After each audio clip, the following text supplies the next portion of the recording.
इतने बढ़िया कार्यक्रम का मुझे यहाँ हिस्सा बनाया। मैं रायपुर छत्तीसगढ़ से यहाँ आया हूँ और पंजाबी में एक कविता ज़रूर सुनाऊँगा, उसके बाद हिंदी में जो मेरा विषय है। और बिना किसी भूमिका के भगत सिंह जी की इन पंक्तियों से मैं शुरुआत कर रहा हूँ। भगत सिंह जी ने लिखा था कि मेरी कलम मेरे जज्बातों से इस कदर वाकिफ़ है, मेरी कलम मेरे जज्बातों से इस कदर वाकिफ़ है कि मैं इश्क भी लिखूं तो इनकलाब हो जाता है, मैं इश्क भी लिखूं तो इनकलाब हो जाता है। अपने परिचय की पंक्तियां पढ़ रहा हूं कि मैंने सिख परिवार में जन्म लिया, 10 गुरुओं में मेरी जान है।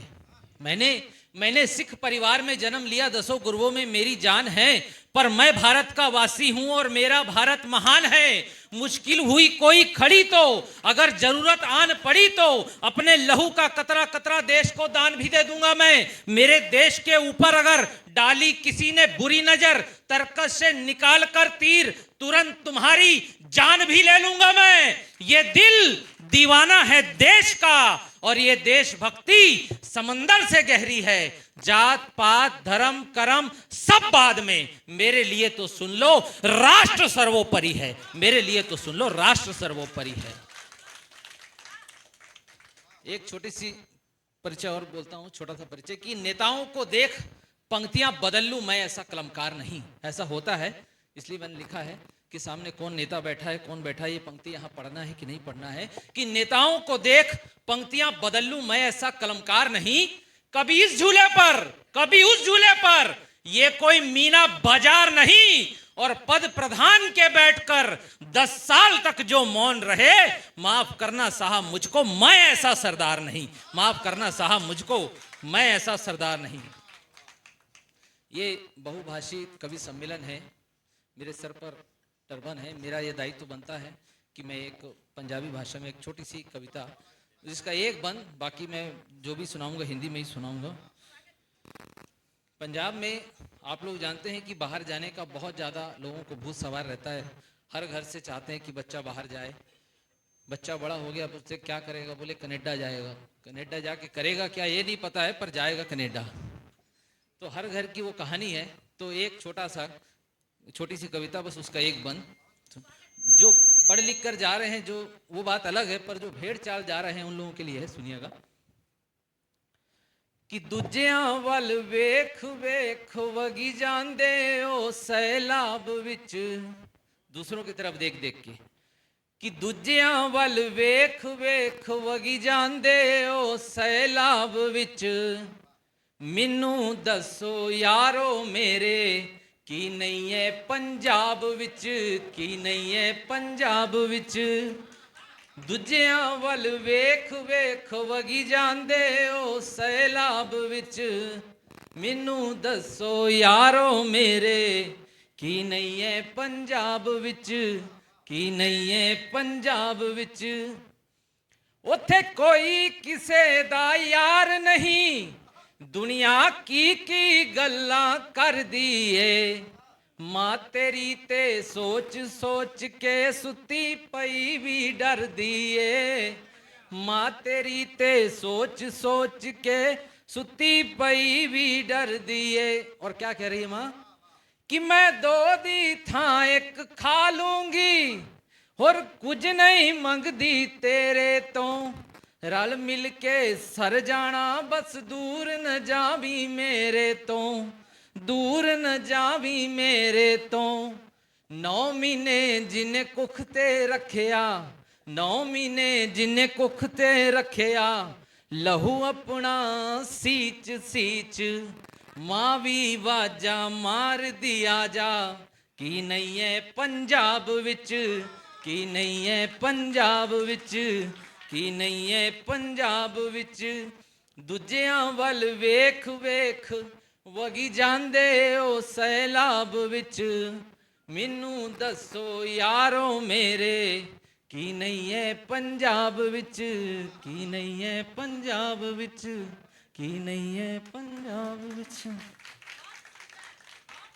ये कविता मैंने अभी आते आते कल ट्रेन में लिखी थी और उसका बस एक बंद सुना दिया आपको। और मैं फिर आपको एक हिंदी की कविता सुनाता हूँ। पर मैं कनाडा नहीं जाऊँगा, तब जाकर आज़ादी आई है।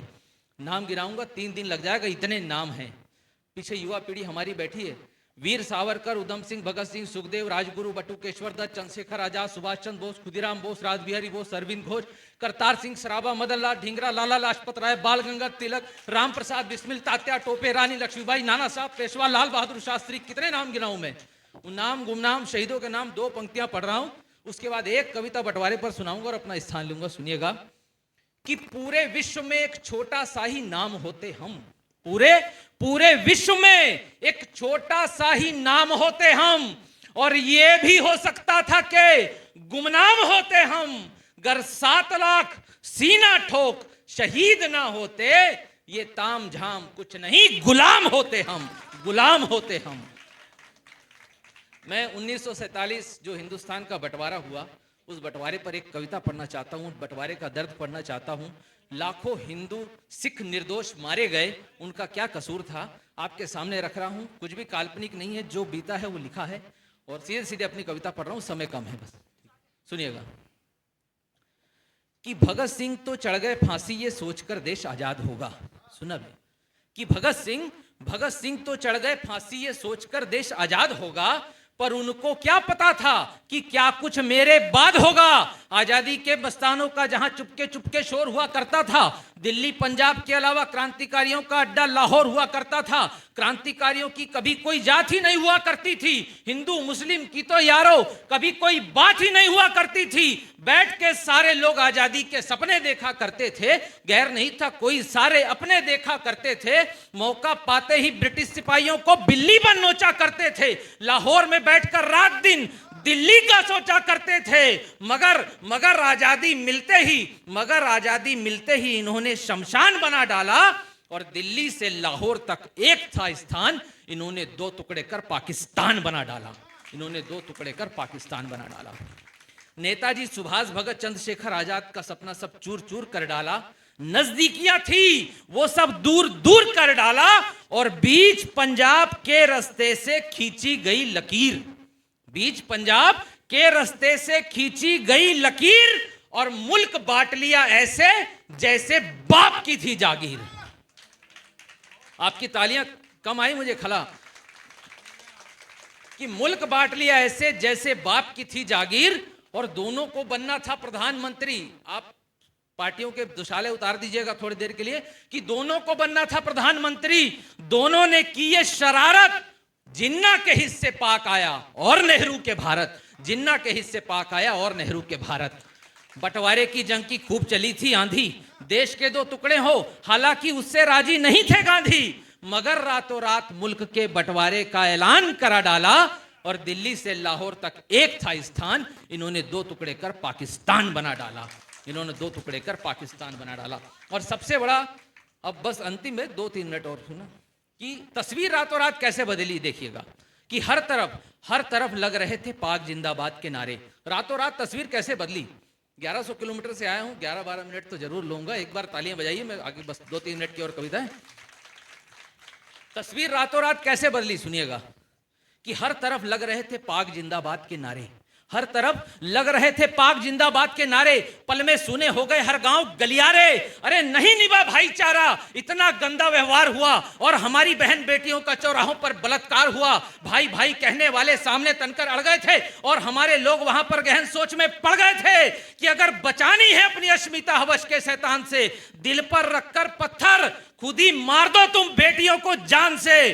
फिर कहीं पर रो रही थी माएं, कहीं पर चीख रहा था कोई बच्चा छोटा, किसी ने दी जहर की पुड़िया, किसी ने अपने हाथ से अपनी बेटी का गला घोंटा। केवल सुनने मात्र से तुम डर जाओगे, वो ऐसा भयानक मंजर था, घाव अभी तक ताजा हैं, वो ऐसा खूनी खंजर था। फिर भी सब चुप रहे, सब मौन रहे, केवल इस आस पर तुमने कहा था बापू बंटवारा होगा तो होगा मेरी लाश पर। तुमने कहा था बापू बंटवारा होगा तो होगा मेरी लाश पर। अब लादकर लाशें लेकर पहुंची जब वो रेल, भारत में पहली ट्रेन आई उधर से, कि लादकर लाशें लेकर पहुंची जब वो रेल भारत में, देखहाल बेहाल हुए सब, दरारें आ गई सालों पुरानी इमारत में। किसी की बहन किसी की बेटी सब आ रहे हैं भारत, ये सबको आस थी, पर पूरी गाड़ी में 2 ही व्यक्ति जीवित थे, बाकी डब्बों में केवल लाश थी। गाड़ी रुकी तो गाड़ी से नीचे जिंदा 2 ही व्यक्ति उतर रहे थे। चढ़कर देखा डब्बों में तो लाशों को चूहे कुतर रहे थे। सच में ऐसा हुआ है, ये मानना मुश्किल था। और लाशों का जो हाल था, अरे पहचानना मुश्किल था।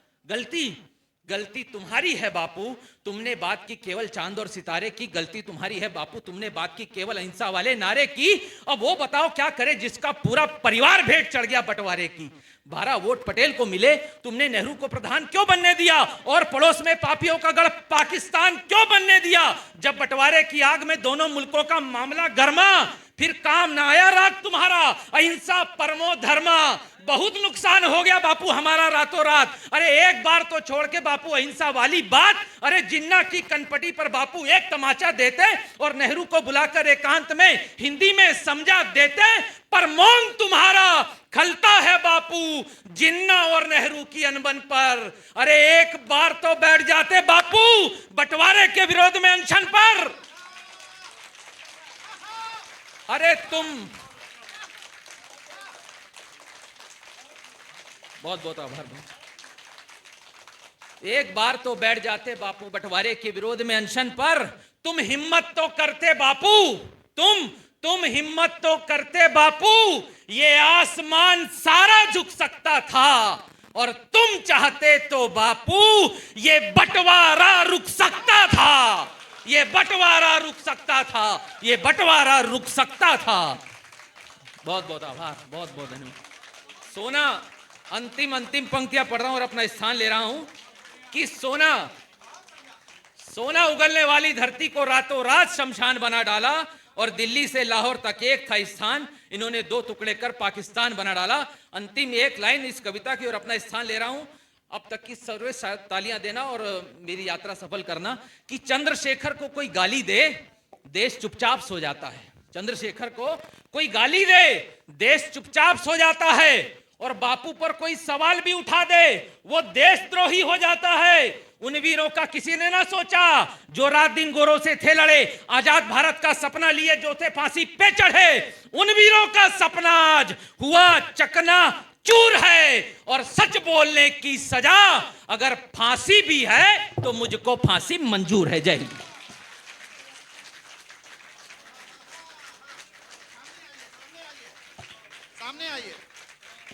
सामने आइए। मैं मंच पे नहीं हूं और कोई रिस्पांस नहीं मंच से दे रहा हूं तो इसका अर्थ ये थोड़ी है कि ढंग से रिस्पांस नहीं मिलेगा। अभी यहीं बैठूंगा।